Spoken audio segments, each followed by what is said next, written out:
கணக்கம்பட்டி மண்ணிலே ஞான சித்தர் வந்தாரே.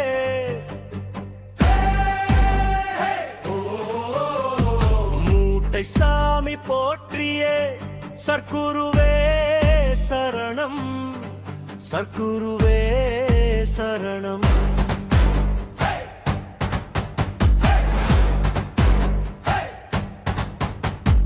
பழனிமலை நிழலிலே பிறந்தா ஒரு ஞானையா, அழுக்கு மூட்டை தோளிலே அருளை சுமந்தாராம். உலகம் பார்த்தது வேடமாய், உள்ளம் பார்த்தது தெய்வமாய், மனிதன் மனதை வாசித்தவர் மூட்டை சாமி தெய்வமாய். வாக்கு பலிதம் கொண்டவரே, வலி தீர்க்க வந்தவரே, கர்ம வினை